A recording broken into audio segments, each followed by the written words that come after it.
Around the age of 3 or 4, many kids start developing what they like and what they don't like. They start realizing they like something they don't, and they also start having many memories. Remember, one day those two things came together for me in a very profound way.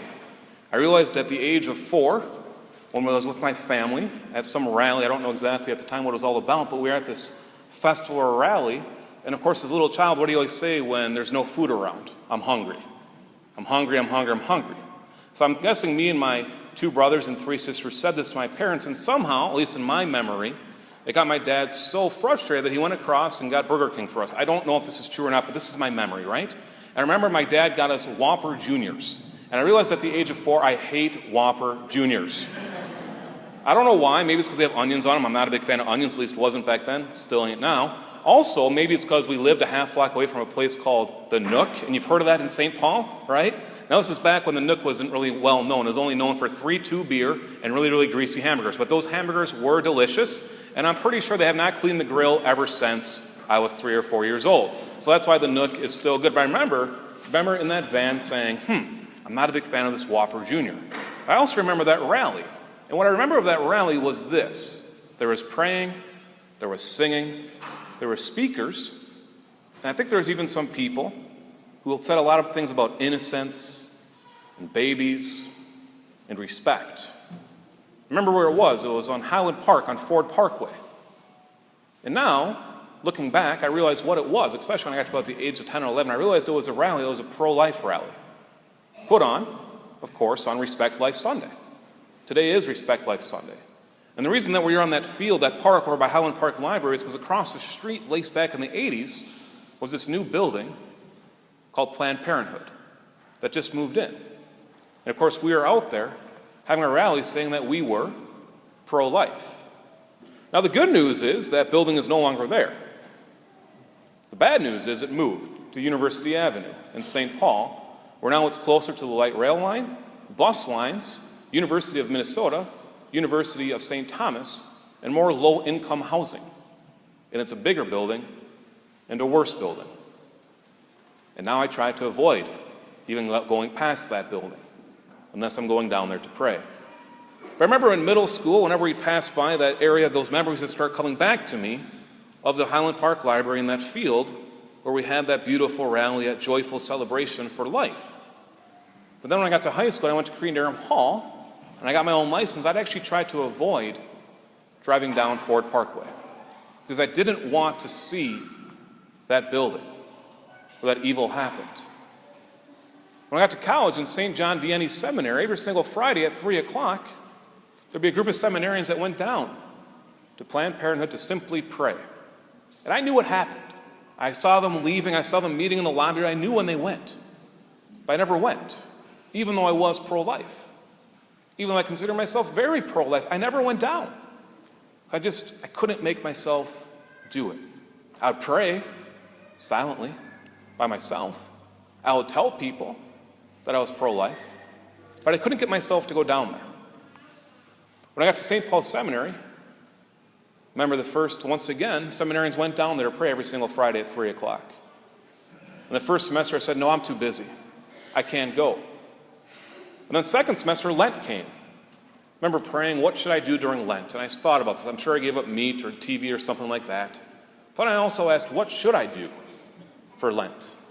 And it came to me that I was called to go down in front of that abortion clinic, Planned Parenthood, every single Friday during Lent. And it must have been the first Friday in Lent, a huge snowstorm came, probably 15 inches. I'm like, I can't go. But sure enough, they were still going down there. And I went with. And I hated every single second. And the next Friday I went down there. Once again, I dreaded it. I hated being down there. It wasn't enjoyable. And I was looking forward to the end of Lent. And of course, end of Lent came, Good Friday. I went down there for the big rally they have down there every year. I said, great, next Friday I get off. So next Friday comes about 2:55, 2:56. I think, what am I supposed to do right now? I don't have to go down. But I caught myself. I was walking down to the lobby, and sure enough, I went down to pray. And every single Friday, ever since then, at least when I was in the seminary, I would attempt to make it down there. I got known to be in the seminary as a guy that he's the one that organizes this whole trip down there. And I dreaded it. I never once was happy going down there. And all we'd simply do is go down there and pray. We'd pray the rosary. I'm not a sidewalk counselor. I haven't been trained in it. I'd just simply pray. Someone yelled at me, I'd pray. Someone honked the horn in support, I'd pray. Someone throw snowballs at us, which happened, I'd pray. That's what we did. That's what we were called to do. There's nothing special about this. Last month, we had 3 parishioners go down to the Robbinsdale Clinic and pray the rosary. They're not sidewalk counselors. They don't pretend to be. But they simply sat there praying. It's a beautiful story about what happened in our bulletin article this week. Make sure to pick it up and read it. Because during that time of praying, 3 women decided not to have an abortion. During that 1 hour. A sidewalk counselor came to him and said, your prayers must have been working today. 3 women turned around. Thank you. Does prayer make a difference? Of course it does. This is what we're called to do. But does this just make us pro-life because we go down and pray in front of Planned Parenthood? No. We're going to continue to do it. Come Lent, our parish is going to sign up for a day, these 40 days for life. It's happening right now. I dropped the ball on it. But next time in Lent, we're going to sign up for a day. We're a very small parish, but we can do it. Why? Because we're called to pray for life. But that's not all that we're called to do. More importantly, this is what we're obliged to do. Of course, to pray for those who are innocent. But what does it mean to be pro-life? What does it mean to respect life? What it means to respect life is that we treat each and every single person with love and with dignity, with the respect that they deserve, because they are human beings. Even if they are a different race, it should be no problem, different ethnicity, they speak a different language than us, they have different beliefs than us, even if they throw snowballs at us as we're standing outside Planned Parenthood praying. What are we called to do? We are called to treat them with respect and with love. Now, this is not the first time we've had Respect Life Sunday. It's been going on for how many years? And more than likely next year, we're going to have another one. And sometimes it can be disheartening, saying, does it ever make a difference? Is there really any change going on? Is it ever going to come to an end? Of course, when we look at our first reading today from the prophet Habakkuk, and we hear what? We hear this statement. For the vision still has time, presses on to fulfillment, and will not disappoint. If it delays, wait for it. It will surely come. It will not be late. Do not give up hope. Do not give up trust. Do not give up your faith in this. We hear in the gospel, if you have the faith the size of a mustard seed, look what will happen. If we have faith the size of a mustard seed, what will happen? There will be a change, there will be a difference, but it starts with us. Just like with being Catholic, right? We're not Catholic just because we come to Mass every Sunday. That doesn't make you a Catholic. What makes you a Catholic is you living it out every single day, every single minute of your life. And this is the same the truth being pro-life. It's not just talking about it once a year.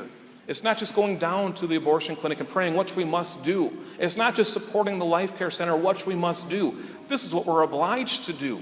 What it means to be pro-life is we live it out every single day of our life, every single minute, showing love to those in need. Now, yes, there always has to be a preferential option for the poor and those who are needy. This is why we must protect the innocent, the unborn, those who are disabled, those who cannot speak for themselves. This is why we must protect the elderly, those in danger of euthanasia.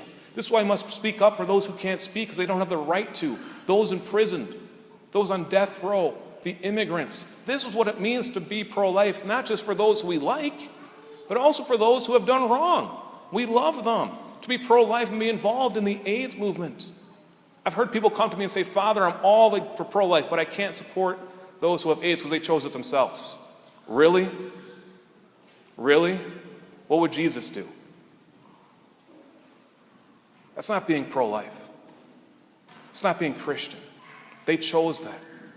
Even if they did, don't they deserve to be loved? Who are we to judge? Didn't Pope Francis say that? We can't just select few things. We must be pro-life in everything that we do.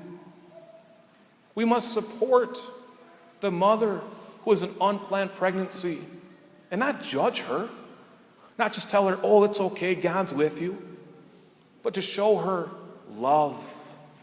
This is what makes a difference. When we show them love, when we treat them with dignity and respect. The elderly, when you go to the nursing home and you hear the same story over 100 times again, because they have lost their memory. That's love. Not just to your parents, but to the other residents there too as you go into the nursing home. To simply smile, to say thank you. Thank you for being here. Thank you for being a witness to me. To show them love. To show your grandchildren love as well. To let them know the dignity of life. You will be the main influence on them if they have an abortion or not. If in the back of their mind, if they've left the church, they will still know, but Grandma said I should never do this, or Grandpa said I should never do this. There's a story that Susie Fannin sent to me a couple nights ago at 10:30 at night. And of course, I should have gone to bed, but it was from ESPN. So whenever anything's from ESPN, I always have to take a look. And it's a story of this father and mother. And the father, of course, is some great Air Force pilot, has everything going for him. Everything is perfect. Everything he's always wanted, he's always got. And they decide to have a family, and their first daughter is perfect. And they get pregnant again, and he's so excited. But then they go to the doctor's office, and they figure out that this child's going to have Down syndrome. And immediately the dad says, we're not having this child. Not going to happen. It's a mistake. She's not perfect. I cannot have her. Even the wife, she said, for an hour, thought about it a little bit. But then she realized, no, this is my daughter. This is my child. This is who I'm called to love. This is who God has given me. But the father didn't accept the child. Of course, the mother had it. The wife had the child. And it says the grandma said, oh, it doesn't even look like the child has Down syndrome. And that drove the husband nuts. He said, yes, it does. Yes, she does. And he was very standoffish. But one day, he was sitting there with the child, the little girl. And he tickled her. And she laughed. And that's when he realized, this child is perfect. Because this child is mine. This child is a gift to me. And so he went on, of course, to love this child. And to let other people know as well that just because this child has Down syndrome does not mean that she's not perfect. She is perfect. She's a perfect gift to this family. He went on to run marathons and everything, trying to raise awareness for other parents that when they have these feelings, like what is society going to think about me? Not to be worried about that. To let them know that there's a system out there in place to help them. To let them know that this child truly is a gift and nothing to be embarrassed about. But why? Why did they have this child? Because I'm guessing that wife at first, and that hour of contemplation, realized that she had been loved by someone who chose to have her. And that she now needs to pass this on. What does it mean to be pro-life? What does it mean to respect life? It means we love each and every single person with dignity and respect. Of course, we have the best pro-life advocate in Jesus Christ. There he is. He gave us life. He died for us, right? So that we may have life in him. How are we called to love? In the same way. Not to discriminate. Not to only hand it on to certain people, but to hand it on to each and every single person. This is what we're called to do. It's what we're obliged to do. It's nothing special. But when we do it, when we love completely, when we give ourselves completely, then other people too, they'll experience that love, and they'll value not only life, but their life